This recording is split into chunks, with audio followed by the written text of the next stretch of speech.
lamang sa inyo. And Lord, sa aming pong mapapag-aaralan tonight, may it encourage us, O Lord, may challenge us, O Lord, sa aming pong nabasa. Ganun din po, Panginoon, dinadalangin po namin yung aming mga sarili. Kami po man, Panginoon, ay nagkasala. Ito po ay hindi naging kalugod-lugod sa inyo. Patawad po, Panginoon, sa aming mga naisip, sa aming mga nasabi o nagawa na hindi po naging kalugod-lugod sa inyo, Lord. Pakalinis niyo po ang bawat sa amin upang patuloy kami makaharap sa inyo, Panginoon, ng tapat at makita niyo at matagpuan niyo kaming naglilingkod, Panginoon, hanggang sa kayo po ay dumating. Amen. Lord, nalapitin po namin ang mga BS points na ginaganap sa mga sandaling ito, sa Sharjah, Ajman, at sa ibang sa Abu Dhabi, sa ibang pati pa, Panginoon, na nagkakandak ng Bible study tonight. May you guide them also, all the preachers. Salita mo na po, Panginoon, ang may bahagi sa mga makikinig, and proteksyonan niyo po ang bawat lugar na aming pinagdadausan.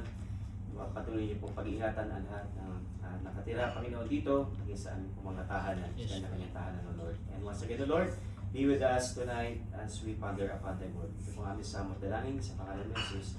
Amen. So, magandang gabi po sa ating lahat. So, salamat po at nakarating kayo ng ligtas sa pag-iingat ng Panginoon. So, sa ating pong nabasa, yung Mark chapter 4, verse 35 to 41. Ano po yung nakikita natin doon sa ating nabasa? Ano yung makikita natin doon na may event na nangyari sa ating pagkabasa? So, mayroong doon na sinapyan silang barko, mga vapor. Alam pa ba ng mga ating vapor? Barko, vapor, yung ship, di ba? Nakasakay doon yung Panginoong Kristo kasama yung kanyang mga disipulo. So, doon sa ating nabasa, ang ating pong topic na o title na ating tutunghayan ay Why Are Ye So Fearful? So, yan po yung ating buod na title na pag-usapan from Mark 4:35 to 40. So, why are ye so fearful? So, bakit nga ba takot na katakot ang mga disipulo during that time? Bakit nga ba sila nagkaroon ng takot? Eh, kasama naman nila ang Panginoon. Diba? Parang nagdududa pa ba sila doon sa kayang gawin ng Panginoon? Eh, kasama na nila ang Panginoon. So, ating pong tunghayan. So, sa ating pong pagpapatuloy, as an introduction, so life is filled with storms. So, totoo naman, diba? Life is filled with storms. So, hindi natin maiiwasan yung bagyo ng bagyo o dagok na buhay. So, may kanya-kanya tayong storm na pinagdadaanan. So, ngayon sa Pilipinas yata, may storm na dumarating. May parte ng storm. Dito na pasalamat tayo, hindi walang bagyo, walang masyadong parang once in a blue na ngalan dito. But still, yeah, some storm pa rin. Storm yan, tama yun. So may storm pa rin. Sun nga lamang. So life is filled with storms. So some storms are physical, some are sickness. Ayan. Sickness. Lalo na kapag kayo nagkakaedad. Kaya pasensya po sa boses ko, medyo mapapansin nyo siguro medyo talagang tinatamaan talaga. Pagka ayan, talaga nagkakaedad na, Brother Jeffrey, talagang Yes. pakaramdam na talaga ng Di ba, brother? hindi na talaga kakalayo siguro, Brother Jeffrey, So, sickness, financial troubles, ayan, financial, pagdating sa financial, family crisis. So, others are emotional, fear, yan, still takot, anxiety, discouragement, and uncertainty. So, ngayon, nasa gitna tayo ng bagyo, di ba? Ano yung nangyayari ngayon at the moment, di ba? Na still, meron pa rin nangyayaring crisis in the Middle East. So, sasabi natin na we are still in the middle of the storm. So, talagang hindi tatapos. So, still tayo ay nandun pa rin sa kalagitnaan ng crisis na ito. So, nandyan din po yung still others are spiritual. Ayan, may battles and spiritual. Mayroon talagang storm pagdating sa spiritual. Temptations. Nandyan yung persecutions and seasons when God seems silent. Bakit nga ba pinagdadaanan ko ito? Kristiyano naman ako, bakit kailangan pang pagdaanan yung mga ganitong dagok ng buhay? Kasi sinasabi dagok, di ba? Storms of life. So, bakit nga ba? So, mga kapatid, ito ang gusto ipatin sa atin. One thing is certain. No one is exempt from the storm. So, lagi ko itong inireiterate talaga during the message na aking binabanggit na talagang tayo, pagdadaanan natin yung bagyo ng buhay. So, walang ligtas, walang makakaligtas, kaya malinaw. One thing is certain, no one is exempted from the storms of life. So, huwag na kayo magugulat. Bakit? Natatapos lang ng isang bagyo, meron na namang parating na bagyo. Meron na namang kasunod na. Talagang sa inyo, hindi mo nyo masabihin, sa mga mata nyo minsan, di ba? Parang pagka hindi mo man tanungin, pero pag yung mata minsan nagsasabi na mayroong kang pinagdadaan, si sister, si brother. Kaya minsan kapag katahibig, kausapin nyo naman, baka kailangan itap yung ating kapatid, baka may pinagdadaanan. So yun, baka dumadaan sila sa karaniw o yung kasalukuyang storm ng buhay. So the disciples discovered this truth while obeying Christ. Nag-o-obey naman sila, di ba? Bakit? Kailangan nilang i-shake sila ng Panginoon during that time. So they were not out of God's will. So they are not out of God's will. They were exactly where Jesus told them to be. So yet they found themselves in a terrifying storm. So siguro matinding storm ito. So makikita nyo sa picture, no? Hindi natin masabi kung ganyan talaga kasi wala pang ganun technology during yung unang panahon, yung kanilang kapanahunan. So many believers mistakenly think that obedience guarantees a storm-free life. Kaya mayroong mga nagsasabi, Kristyano na ako, hindi na ako makakaranas dito. Tama po ba? Tama ba? The more na naging Kristyano tayo, di ba? The more na nagkakaroon ng maraming pagsubok, storms ng buhay.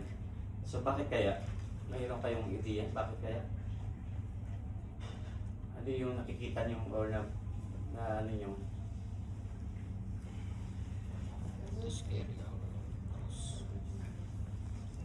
Di ba? Doon pa tayo sa kabilang buhay natin, sa kabilang mundo. Sa dati nating buhay, di ba? Easy go lang tayo, lahat pwede natin gawin, di ba? Parang wala problema, lahat magagawa natin. But nung naging Christian na tayo, the more na nagkaroon ng mga pagsubok. Kaya ang sabi, it doesn't mean na kahit nag-obey tayo sa Christian, hindi na natin pagdarasan yung ganitong storm-free life. Kaya nga sabi, Christianity is not a bed of roses. So, hindi tayo naging Kristyano para kumahiga na lang sa kama ng roses. So, hindi po. So, nandun pa rin tayo sa thorns and thistles. So, mayroon pa rin tayong pagdadaan na ganyan. So, ano pa? So, Scripture teaches that faithfulness often places us directly in the path of life's greatest test. So, ito yung testing. So, dumadaan tayo sa testing ng Panginoon. So, kailangan i-test talaga kung talagang anchored na ba tayo. Kaya nga mayroong may bangka, may barko, may anchorage eh. So, anchored na ba talaga tayo para hindi tayo matangay ng storms of life. So, this passage teaches us how Christ reveals His power, presence, and peace during life's storms. So, tingnan mo natin yung historical background during the time. So, the Sea of Galilee was approximately 13 miles long and 8 miles wide. So, malaki. Diba? 2.2 kilometer? 1 mile lang, diba? Sa mga mathematician. So, it's up nearly 700 feet below sea level. 700 feet. So, malalim, malalim lang yung talaga. So, kapag tumawi yung bangka mo, diretsong 700 feet na talaga. So, malalim. Tayo nagsiswimming pool tayo, yung pinangalan, 5 feet lang, di ba? 5 feet? 6 feet ko, wala na, hindi na ako makakaahon kasi hindi ako marunong lumangoy. Hindi ako marunong lumangoy, lang ako, yung leg lang ako, okay pa yan. Pero pagka tumas na, wala na. Kaya minsan mahirap, di ba, kapag yung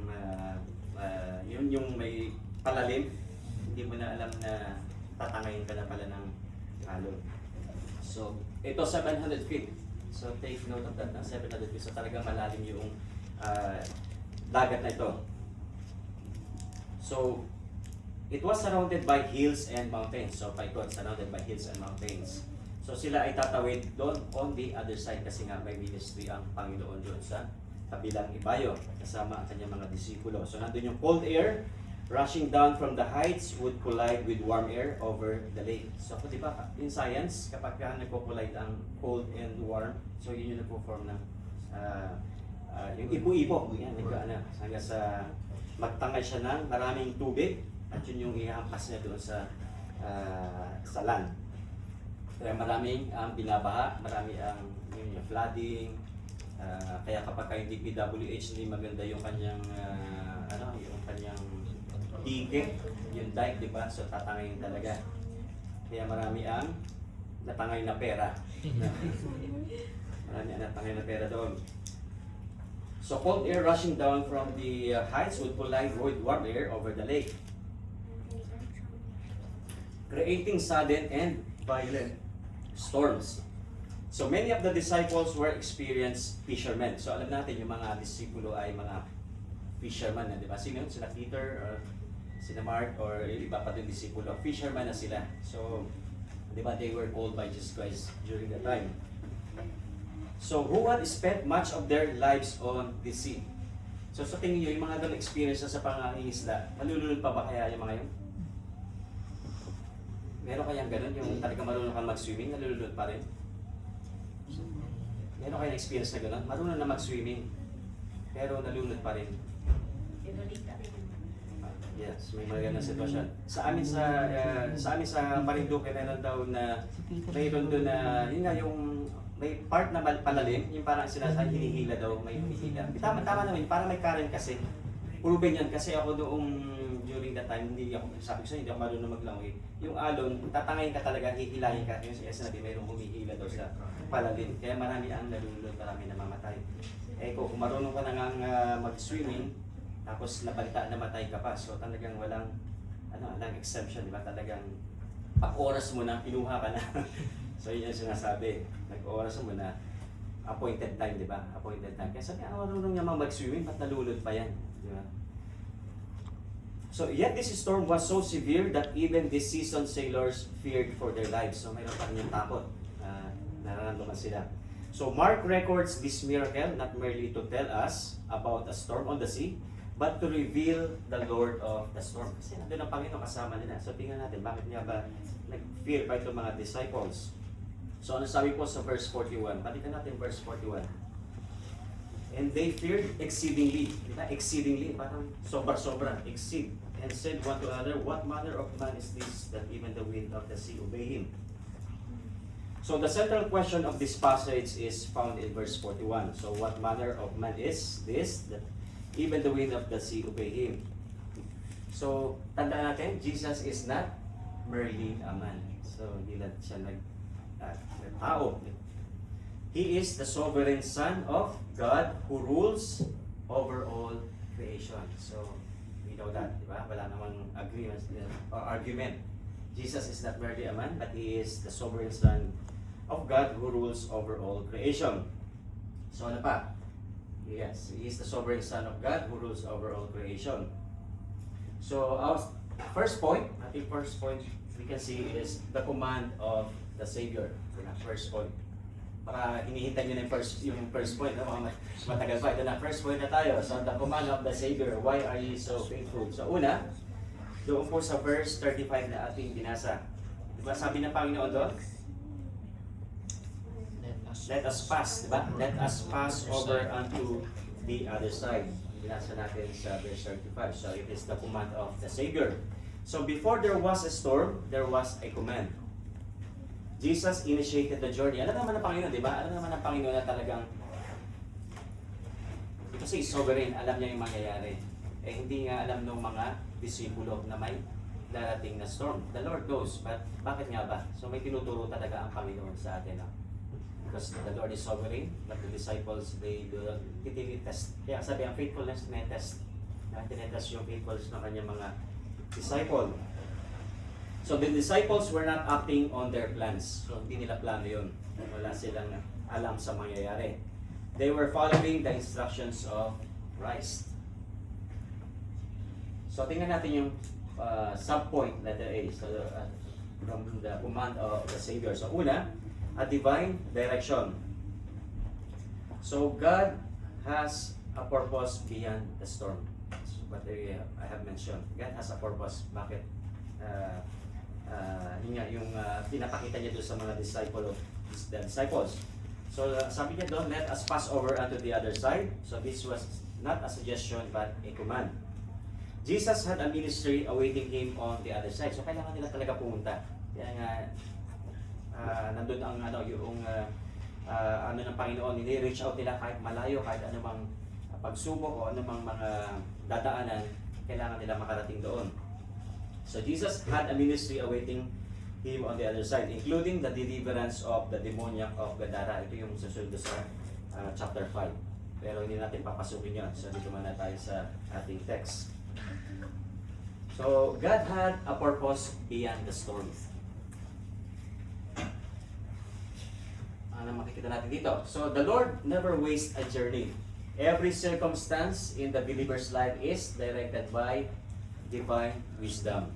Sometimes we only see the storm. Ayan. Minsan nakikita lang natin yung mga pagsubok, but God sees the destination.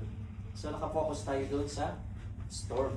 Hindi natin nakikita hindi natin na pinaforesee kung ano ba yung talagang destination na pinapakita sa atin ng Panginoon. Diba? Pagka nag-i-enjoy yung storm, takot na yun. Yung talagang takot na tayo sa nangyayaring bagyo ng buhay. So many believers become discouraged when storms arise. They assume they have missed God's will. Yet often the storm is evidence that they are exactly where God wants them to be. So many believers become discouraged when storm arise. They assume they have missed God's will. Baka nandun ba ako sa kalooban ng Panginoon? Bakit nangyayari? Minsan tinatanong natin yung Panginoon, di ba? Minsan, yun nga, Kristyano na ako, bakit nangyayari pa rin? Sumusunod ako, ginagawa ko yung ministry ko. Pero bakit pinagdadaanan mo pa rin yung ganitong pagsubok? Diba? Lord, diba? Bakit naman ganun? Diba? Ginagawa ko naman yung pinapagawa niyo sa akin, but still, bakit nararamdaman ko to? Pinagdadaanan ko yung ganitong bagay. So letter D, a divine promise. So it is a divine promise. So let us pass over the other side. So notice that what Jesus said, let us pass on the other side. He did not say, let us go into the middle of the sea. Parang hindi naman sinabi, let us go into the middle of the sea and perish. Pumunta tayo doon sa gitna ng dagat para mamatay. Ano naman sinabi? Mali na yung sinabi ni Panginoon, let us pass over onto the other side. So talaga may destination. Tayo kapag hindi natin nakayanan yung storms ng buhay, ano nangyayari? Kaya bumibigay na tayo. Tinatangay na tayo ng alon. So His command carried His promise. So pag pinangako ng Panginoon, ito ay Kanyang tutuparin. Yun lang talagang pangako ng Panginoon. Tayo ay makakarating sa ating destinasyon. His command carried His promise. When Christ says the other side, then the other side is guaranteed. Makakarating at makakarating. Kaya nga tayo, di ba, nakalipas na yung COVID. Nakatawid na tayo doon ng COVID. Ngayon, ito naman, pinagdadaan natin. So talaga napaka-historical yung ating generation. Lalo na yung mga bata ngayon. Lumipas sa COVID, lumipas. Sabi ko, Lord, ano pa kaya yung susunod? Kasi parang, di ba, parang totoo umiikot lang talaga yung buhay. Talagang umiikot ang buhay. So pag nandito ka, masaya ka, biglang bababa. So the lowest point of your life. So talagang, then, cycle. Cycle. Kaya talagang, minsan, you are on your lowest point of your life. But, the Lord is there, di ba? Even in the lowest point of your life, nandyan ang Panginoon. Yan, sovereign siya. He has the destination na para sa atin. So, ano makita dito sa divine promise? So, pangako ng Panginoon yan, we can go on the other side. So, when Christ says, the other side, then the other side is guaranteed. So, pangako yan ng Panginoon. Kakatawid at magkakatawid tayo. Kumapit lang tayo sa Panginoon. Kaya nga, we should be anchored with Christ. So ito application. God's promises are greater than our circumstances. Tandaan natin yan. God's promises are greater than our circumstances. So marami na sa inyo, narinig natin yung testimony ng bawat ibang kapatiran na dumaan sila sa ganoong pagsubok, storms of life. Pero ano, di ba, nakaalis sila, nakarating sila doon sa kanilang destination. Di ba? Whoever knows na mangyayari yung ganong masalimuot, di ba? Sa inyo ba, siguro yung iba hindi pa nakakapasok doon sa ganong sitwasyon, masalimuot. Ano yung masalimuot? Malalim na. Medyo, ano tawag? Tragedy ba? Alam niyo naman yung masalimuot yung talagang dumaan na kayo sa ano. Ayan, si brother yan, dumaan yan sa, hindi na to post or to pahiya natin si brother yan. Diba? Dumaan siya sa lowest point of life. Nasaan siya ngayon, di ba? He was saved by grace. Kasama natin ngayon, di ba? Baka bukas-bukas. Pag tinawag ng Panginoon, hindi natin no one ever knows. Christ only has the destination for brother Yen. So hopefully, yung destination na inaano sa ng Panginoon ay mangyari. So the disciples focused on the waves. So nasa kalagitnaan sila ng dagat, nandito yung may storms there.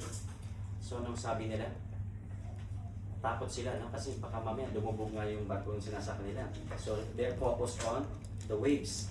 So Jesus focused on the destination. Yung mga disipulo, nakafocus sila doon sa circumstance during that time, but ang Panginoong Kristo nakafocus siya, of course, on that destination. So tandaan po natin, faith learns to trust God's promise more than life's problem. So yun ang tatandaan natin. Faith learns to trust God's promises, promises, more than life's problems. So huwag na tayo mag-deal doon sa ating mga problema, huwag tayo doon mag-focus sa ating mga problema because nandyan ang Panginoon. God will provide, diba? God will provide.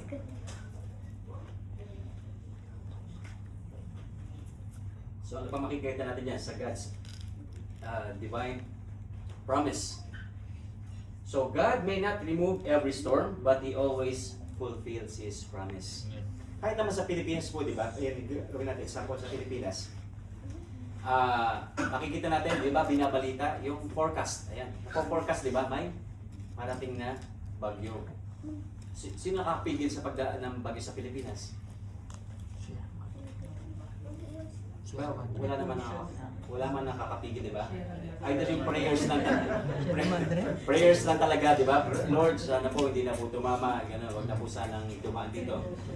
But true enough, di ba? Mayroong forecast. Pag pinorcast na tatama sa Manila, di ba? Forecast lang yun, di ba? Napo-forecast lang 3 days or something gano'n. Minsan hindi naman tumatama sa Manila, di ba? Lumiliwas. Di ba? Siguro yung prayers ng mga nakatira doon sa lugar. Oo, nagpatayin na yung panalangin nila. Lord, sana po hindi na po dumaan dito. Yeah. Pero sabi ng Panginoon, God may not remove every storm, but He always fulfill His promise. So dumaan daw tayo sa bagyo, yung promise ng Panginoon, itatawid tayo sa ating destination. Amen po ba? So God fulfill His promise. So the flood came, but ito yung illustration. So when Noah entered the ark, tanda natin yung nangyari doon the Genesis. When Noah entered the ark, God did not promise calm weather.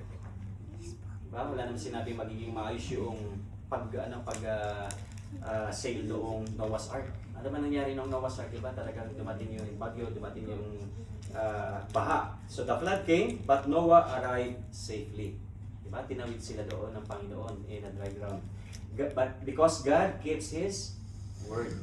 Pag sinabi ng Panginoon, talagang pinafulfill ng kanyang promise. So it's a divine promise. So likewise, God may not remove every storm, but He always fulfills His promise.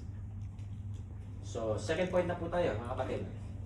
The crisis of the storm. So ano yung crisis sa bagyo. So ano yung verse 37? Balikan natin yung verse 37. And there arose a great storm of wind, and the waves beat into the ship, so that it was now full. So talagang lumaragasan, ano ba yun? Lumaragasan nga ba yun? Talagang inaano na sila nung alon. So once again, di ba, some of you alam niyo naman na I'm from Marinduque with together with Brother Winlab. So kami po tumatawid po kami ng dagat. Sino tumatawid sa dagat sa inyo? Sino sa inyo tumatawid? Walang ano sa inyo? Hindi kayo sa isla? Taga-Luzon talaga. Taga-Pate kayo. Sorry lang. So hindi kayo nakasakay ng barko? Hindi kayo ayan, si Chef. So siguro yung nagta-travel kayo or nag-ano kayo, yung cruise. Ayan, nag-cruise. Cruise. Sana ko naman na cruise.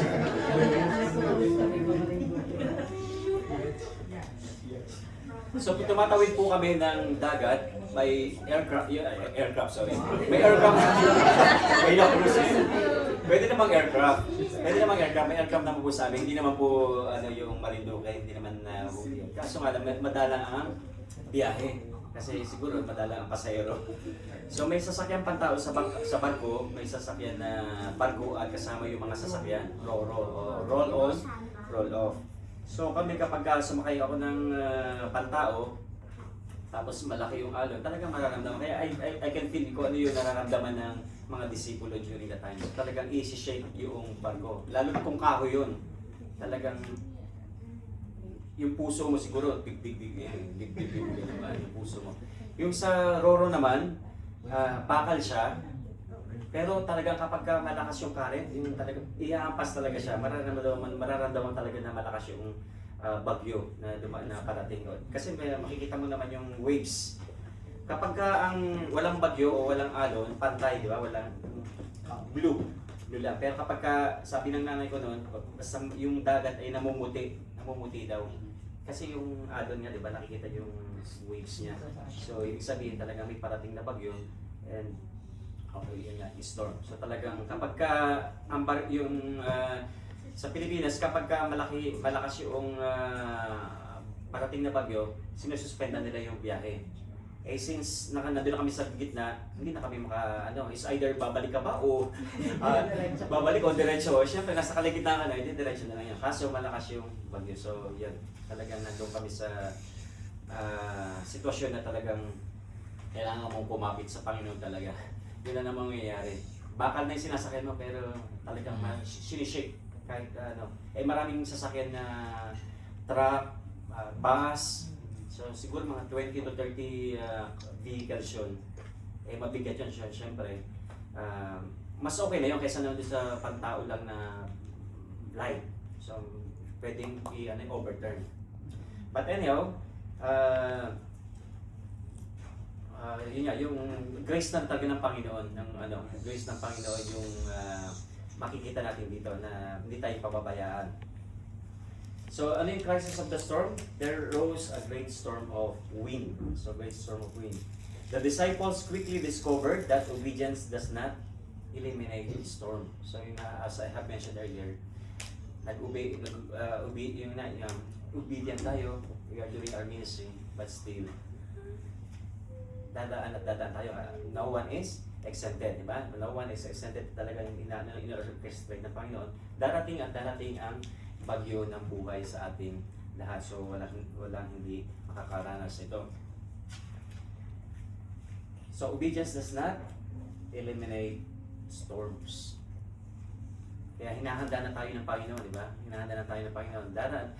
Ang iba sa atin dito is either papasok pa lang ng storm, or nandun tayo sa kalagitnaan nating storm, or nandun nakatawid na doon sa ating destination. So yun lang naman eh. So, but still, obedience does not eliminate storms.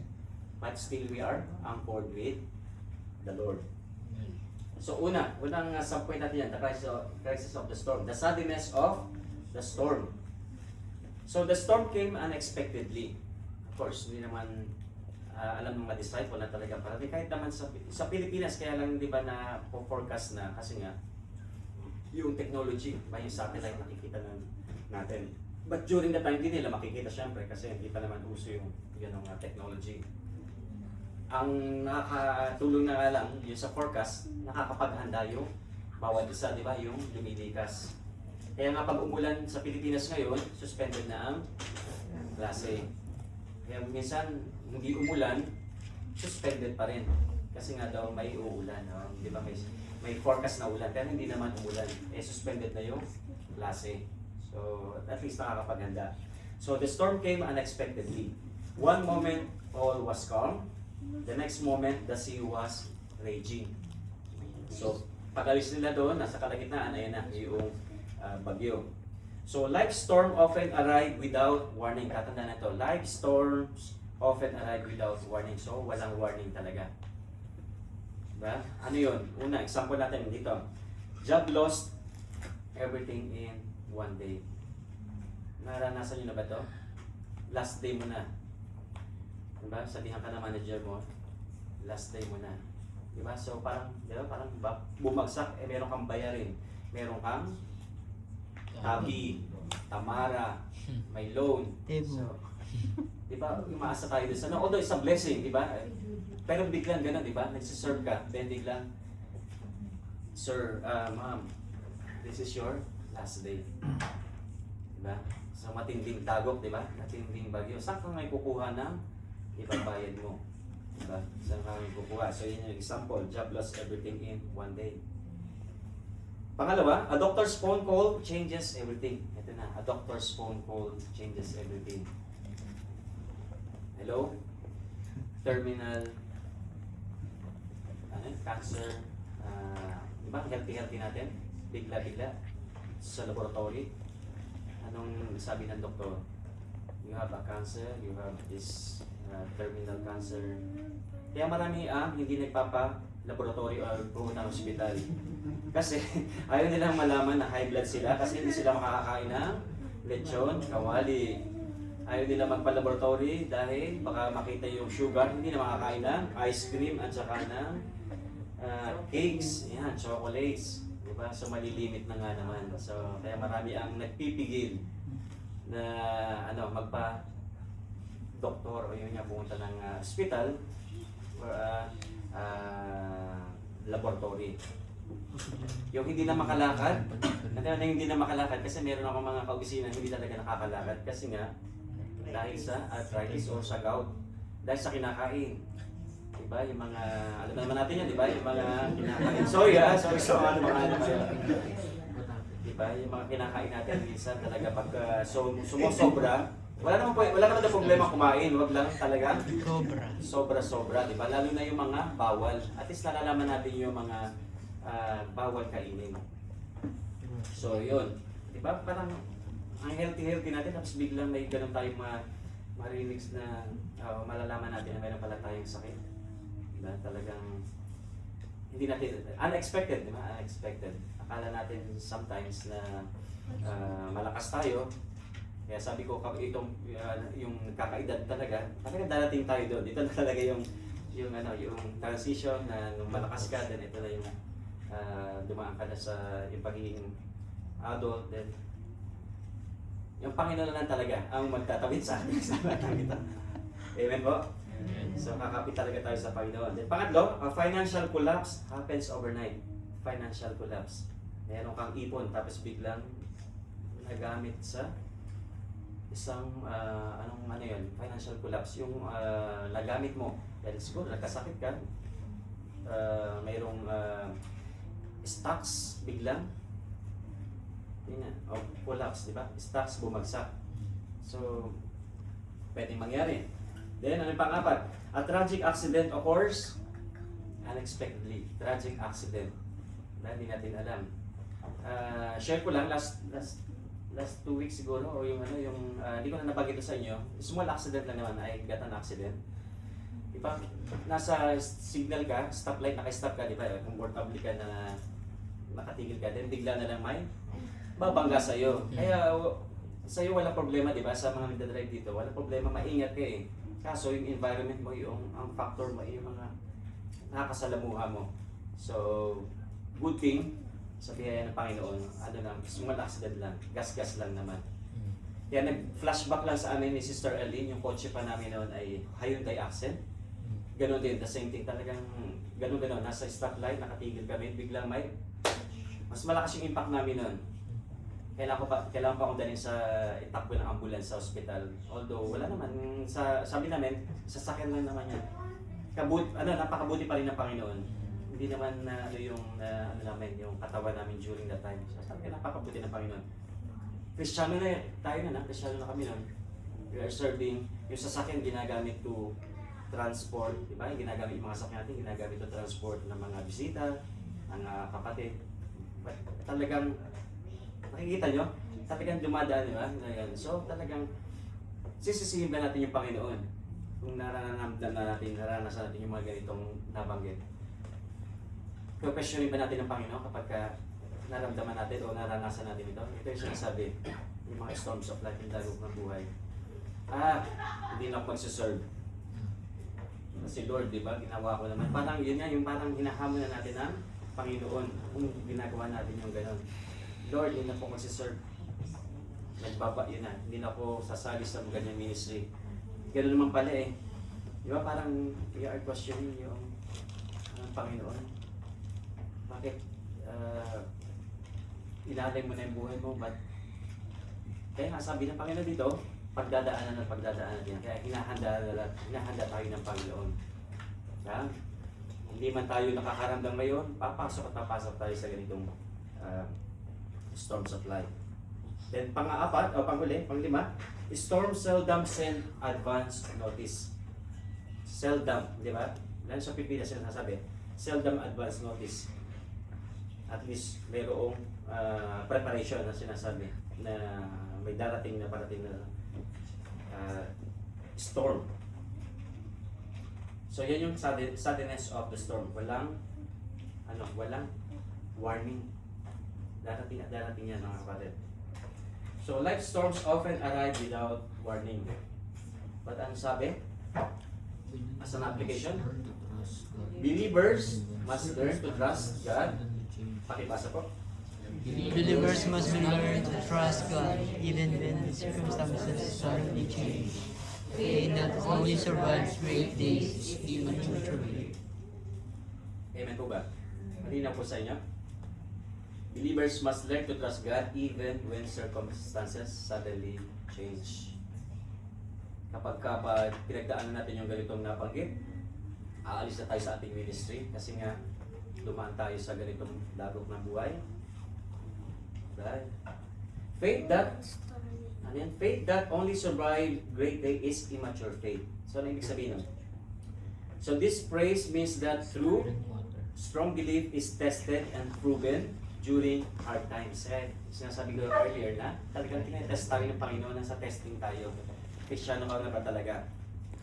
Faithful ka ba talaga? So nandun yung testing. So yung pinapurge niya. So proven during hard times, not easy ones. Kapag daw tayo nagpapasalamat o doon na tayo nag-enjoy yung great days, napaka-immature pa ng faith. Dahil kapag ganun ang magiging mindset natin, dumating yung mga storms of life, mawawala tayo. Kasi nga, we are just waiting for the great days. Yung mga walang problema, nandun lang tayo sa easy. Nasa comfort, yan sinasabi natin, comfort zone. Hindi tayo maalis sa ating comfort zone. So, immature pa rin yung faith natin. So, a faith that only works when life is good is weak and fragile. So, real faith grows strong when it faces pain, doubt, and hard trials. So, talagang, diba, hard trials. Pagka naka-move on ka na dito, talagang prepared ka na sa susunod na storm. Diba? Yun, yung unang storm na lagpasan natin, yung hard trials, pain, doubt, yung pag dumating na uli yung pangalawang pagsubok, madali na lang sa atin, di ba? Dahil nalagpasan natin yun eh. So madali na natin malalagpasan yung susunod na storms of life. So pangalawa po, the severity of the storm.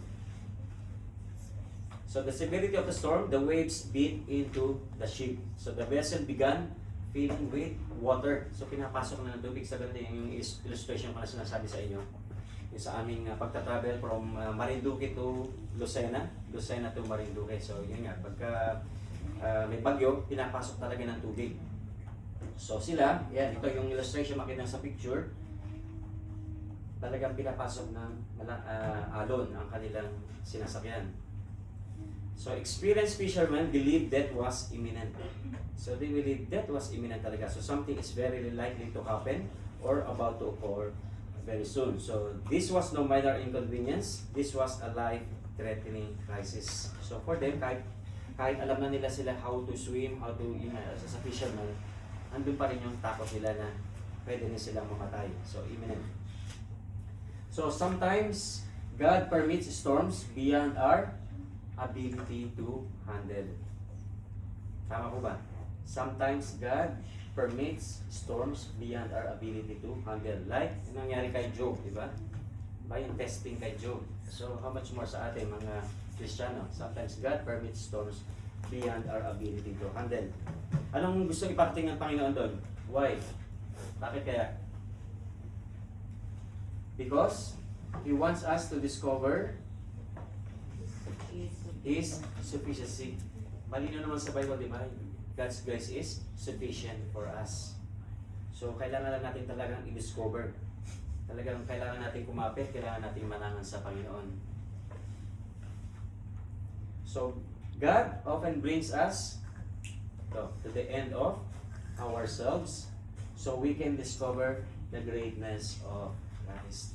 Kailangan talagang pagdaanan natin yung pinaka-lowest point ng buhay natin para, Lord, ikaw na po ang bahala. Diba? Lord, ikaw na po ang bahala para ang Panginoon, makita natin talaga na ang Panginoon is our sovereign God when we are on our lowest point. So Paul learned this truth when pakipasa po yung 2 Corinthians 12:10. 2 Corinthians 12:10. 2 Corinthians 12:10.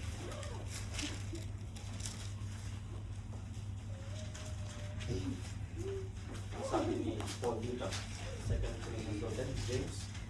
Therefore, I take pleasure in infirmities, in reproaches, in necessities, in persecution, in distresses, for Christ's sake. For when I am weak, then I am. Amen. So si Paul din, during the time, di ba, as I have preached before, na si Paul yung napaka-persecutor din si Paul, di ba? Kaya na-save siya, pinagdaanan din niya yung mga ganitong bagay. Kaya talaga nasa kumapit na talaga siya Panginoon. So for I am weak, then am I strong. So ito yung ating application. God often brings us to the end of ourselves so we can discover the greatness of Christ. Then letter C, some point. The fear produced by the storm. So ano yung napuproduce talaga ng storm, di ba? Yung takot. So verse 38, balikan po natin yung Mark. Verse 38, ating binasa. 4:38, and he was in the hinder part of the ship, asleep on a pillow, and they awake him and say unto him, Master, carest thou not that we perish? So ito yung sinasabi natin, di ba? Kapag nandun tayo sa lowest point of life natin, we question the Lord. Lord, Master, carest thou not that we perish? So, hahayaan mo ba akong mamatay? Di ba? Yung nagsiserve ako sa inyo, hahayaan mo ba akong lamunin ng ganitong dagok ng buhay? So, fear distorted their perspective. The storm caused them to question Christ's care. Di ba? Yun yung ating nagiging yun nga, yung kine-question natin yung Panginoon pag dumadaan tayo sa mga ganitong dagok na buhay, pagsubok. So fear often creates false assumptions. So this disciple interpreted Christ's silence as indifference. Di ba parang nandun tayo sa lowest point of our life, then we pray. Diba, parang bakit walang sagot ang, di ba gano'n? Bakit hindi ako sinasagot ng Panginoon? Napaka-silent ng Panginoon. Kaya napakaganda isang kanta na, when God is silent, it never means that we are alone. Diba? Nandiyan ang Panginoon. Silent ang Panginoon. But silence is not absence. And delay is not neglect. Diba? Delay is not neglect. Tahimik ang Panginoon kasi baka mayroong yung maganda pang blessing na ibibigay sa atin, di ba? Kaya minsan dinidelay niya yung di ba, yung pag-asa ng praise kasi meron siyang gustong ibigay na kapag ka tayo ay naging naging matapat sa ating service sa Panginoon, dumaan man tayo sa ganitong pagsubok, there's a greater blessing. So yun yung pangako ng Panginoon. So as an application, many believers ask, does God care? So nakikare ba talaga ang Panginoon sa akin? Kristyano naman ako. When He is silent, kaya tahimik ang Panginoon, hindi dinidinig yung aking mga panalangin. Why hasn't He answered? So tanda natin, sa application, the cross forever proves that He cares. A God who gave His Son for us will never abandon us. Kung yung bugtong ng anak niya, di ba? Pinagkaloob niya sa ating makasalanan para tayo ay maligtas, di ba? How much more yung mga ganitong bagay, di ba niya kaya sagutin? Yung kanyang, tuparin yung kanyang mga pangako. So the cross forever proves that He cares. Kaya nga siya ay namatay sa cross for our sins. So as an illustration, a child undergoing a surgery may think that he may think that the doctor is hurting him. Ba yung may operahan daw na bata. So syempre masakit. Siguro yung may anesthesia man siya pero nararamdaman pa yung pain. So baka the child is thinking that the doctor is hurting him. But the doctor is actually helping him. Of course, di ba? Meron ba doktor na gustong hindi tulungan yung may sugat. So likewise, God often works through painful circumstances for our good. So nandiyan ang Panginoon mga kapatid. Kahit pagdaanan natin yan, the Lord will be there. So pangatlo, lapit na po tayo. The calm of the Savior. The calm of the Savior. Verse 39. And He arose and rebuked the wind and said unto the sea, Peace, be still. And the wind ceased and there was a great calm. So naging payapa, di ba? Sinabihan lang ng Panginoon, Peace, be still. Tumigil ka, umupa ka. And ano nangyari? Di ba? Naging kalmado yung dagat. So ano makikita natin dyan? So the greatest part of the story is not the storm. Bakit?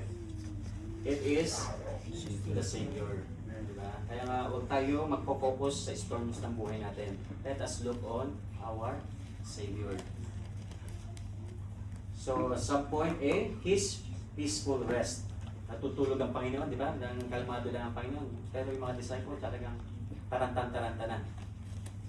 So verse 38, He was in the hinder part of the ship. Ano yung hinder yun? Sa bandang likuran, natutulog. So maganda yung sarap ng tulog ng Panginoon na talagang kalmado. So what an amazing picture. The storm could not disturb Christ. Diba? He was in the hinder part of the ship, asleep on a pillow. Maganda na, the storm could not disturb Christ. Okay, siyempre, Panginoon siya, sovereign siya. Jesus slept because He trusted His Father completely. So ano ibig sabihin? So dapat tayo mga anak ng Panginoon, dumating man yung pagsubok, dapat maging kalmado lang. Kalmado lang. Diba? Yung talagang nandiyan ang Panginoon. He trusted His Father completely. His sleep demonstrated perfect confidence in God's sovereignty. So nandiyan ang Panginoon. So as an application,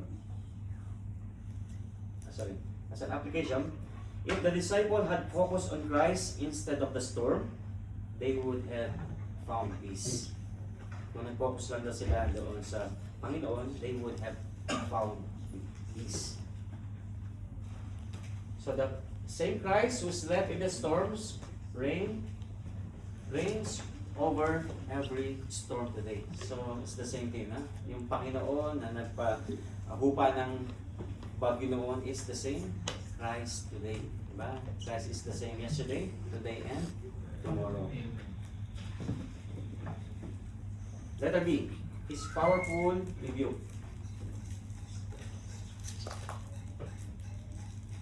So verse 39, sa ating nabasa, peace be still, di ba? Peace be still. Inibigyan niya ang Panginoon yung storm. So literally, ano yung sabi, be silent, tumigil ka, be muzzled. Immediately the wind ceased. So tumigil yung malakas na hangin. So the sea became calm. So naging kalmado because doon sa ng Panginoon, utos ng Panginoon. So the one who created nature now commanded nature. So siya yung lumikha siya yung siya ni-create nature. So he commanded the nature. So the winds obeyed, the waves obeyed, the sea obeyed. So creation recognized its creator.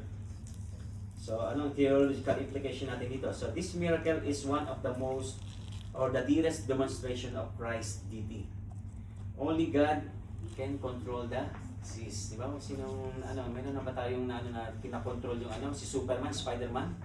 Nakontrol na ba yung mga superhero na sa mga bata na i-inject sa mga utak ng mga bata? Kahit naman tayo, di ba? Napanood natin yung mga superheroes na ito. Pero wala pa, di ba? Only Christ can control. Amen po ba? Amen. Pakibasa ko yung Psalm 89 verse 9. 89 verse 9. Psalm 89 verse 9. Diyan. 89 verse 9. Thou rulest the raging of the sea, and the waves thereof are right throughout the Amen. So yun yung start sa Psalm. So Jesus did exactly what only God can do. He is God in human flesh. So letter C, His penetrating question. His penetrating question. So ano ba yung sinabi ng Panginoon dito? Verse 40. Balik tayo, Mark 4:30. Sabi niya sa mga disipulo. Verse 40, and he said unto them, why are ye so fearful? Yung ating title. Why are ye so fearful? How is it that ye have no faith? Kaya nga, di ba sabi, why you are of a little faith? Diba? Maliit pa yung ating pananampalataya. Immature. Sinasabi, immature pa yung ating pananampalataya. So why are you so fearful? Ang tanong ng Panginoon. How is it that ye have no faith? So Jesus addressed their fear before He explained the storm. The issue was not the storm outside the boat. The issue yung storm outside the boat. But the issue was the unbelief inside the boat. Ayun, baka mayroon pa talagang unbelief.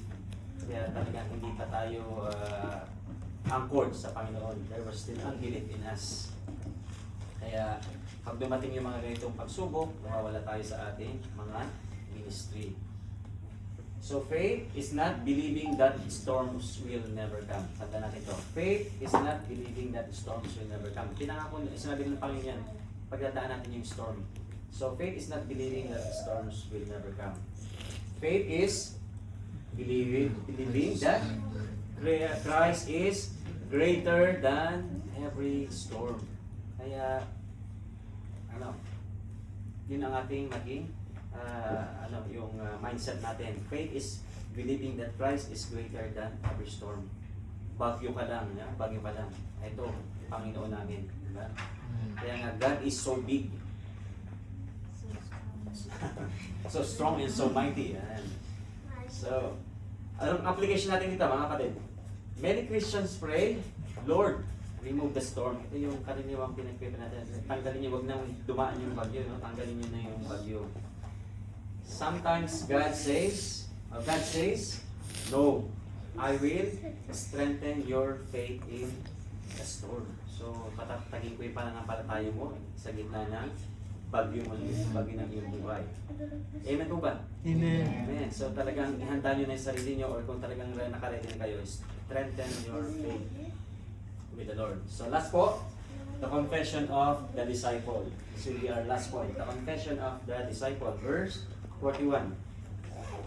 And they feared. What manner of man is this? That even the wind and the sea obey him. So nagulat sila, di ba? Yung mga disciple. Doon na sila na-awaken. What manner of man is this? Namangha sila. What manner of man is this? Napatigil niya yung bagyo.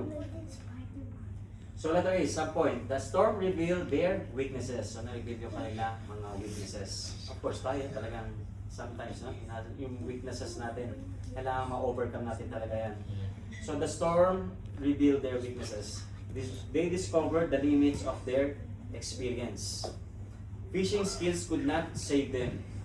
Diba? Kahit daw magaling ka na talaga mangisda, ka lumangoy talagang no one can save you, only the Lord Jesus Christ. So human ability could not rescue them. Yeah. God often allows, as an application, God often allows storms to expose our self-dependence. So talagang mag-depend tayo sa Panginoon. Kasi pagka mayroon tayo, di ba? Pag nandun tayo sa karangian, anong tinatawag ba natin yung Panginoon? Pag mayroon tayo, kailangan na talaga mawalan tayo na para yung self-dependence natin, Panginoon. Nandito ako in the lowest point of my life. Kailangan kita. Kasi kapag marami ka na, wala kang problema, di ba? Hindi mo naman tinatawag ang Panginoon, no? Kasi meron ka eh. Kailangan talaga mawala muna lahat, ma-empty muna yung sarili mo para ma-full ka ng Panginoon, di ba? Mapunan ng Panginoon yung pagkukulang mo. So God often allows storms to expose our self-dependence. Before He can use us greatly, He must humble us in Him. So kailangan talaga maging humble tayo para truly magamit tayo ng Panginoon. Amen po? Amen. So anong letter B? Sub-point. The storm revealed Christ's greatness. So para ma-reveal yung Christ's greatness, kaya sabi diba, God has a purpose in the storm. So the disciples had seen miracles before. Of course, nakita nila yung kanilang yung miracle na ginawa ng Panginoon, nagpagaling na may sakit, nagpalayas ng mga demonyo, marami pa nagpagaling ng nagbumuhay ng patay. So nakita nila yon. But now they saw His authority over nature itself. So ito yung time na nakita nila talagang yung nature, na control ng Panginoon. So every storm became a classroom. Kailangan mag-classroom para matuto, no? Every wave became a lesson, and every fear became an opportunity to know Christ more deeply. Yeah? Tatanda natin lang dito. So we learn His faithfulness in trials. So as an application, some truths about Christ can only be learned in a storm. So we learn His faithfulness in trials. We learn His comfort in sorrow. We learn His power in weakness. So illustration, God is refined in fire. Gold is refined in fire. Yun nga, yung ginto, di ba? Ang ginto, pinapadaan sa saboy para ma-purify yung kanyang pagkaginto, para matanggal yung mga impurities. Ganun din sa ating mga buhay as a Christian. So the fire does not destroy the gold, it removes impurities. So likewise, the storms do not destroy genuine faith. So kapag ka talagang anchored ka sa Panginoon, yung pananampalataya, nakakapit tayo sa Panginoon, hindi tayo tangayin ng storms ng bagyo. So they purify and strengthen it. So as a conclusion, from the great storm to the great calm, notice that progression in this chapter, yun natin nabasa. Yung a great storm, verse 37, di ba? Yung great storm, mayroong malakas na bagyo. Then a great calm sa verse 39. Then yung great fear afterwards, di ba? Yung great fear nila sa Panginoon. Doon pala na-reveal, doon pala yung amazement nila na talagang napaka-powerful talaga ng sovereign ng Panginoon na sa kanyang ginawa. So the disciples began fearing the storm. So they ended fearing the Savior. So una, natakot sila doon sa storm, then afterwards, they feared the Savior. So when they saw His power, their fear of the storm disappeared. So mas malakas talaga ang Panginoon ko. Yun ang maging natin. Kahit may problema ka lang, mas malaki yung Diyos ko. Ayun ang gusto parating sa atin dito. Dumaman tayo sa maganong storms of life. So when they saw His power, their fear of the storm disappeared. So sana maging ganun din yung ating prayer. The same Lord who stood in that boat stands with His people today. Sorry, ito. So, ano yung mga pwede nating pang pagdanasan? Ito, yung mga financial storm. Pera. Of course, ano man ang number one, no? Pera talaga. Pera, financial storm. Family storm, yung ating relationship sa family. Health storm. Health, kalusugan. Isa na. Kung nararamdaman natin. Then, ministry storm. Paano nag-struggle tayo sa ating mga ministry. So, the Lord is there to itawid tayo sa ating mga destinasyon. So, the Savior directs the journey. Ito, remember these 4 truths. Una, the Savior directs the journey. The storm cannot cancel God's purpose. So, the storm cannot cancel the God's purpose. Kaya nga yung iba, di ba, kahit may sakit sila, ito yung parang example lang, may sakit sila, hindi nakakancel yung kanilang worship sa Panginoon. Ito yung gusto yung parating.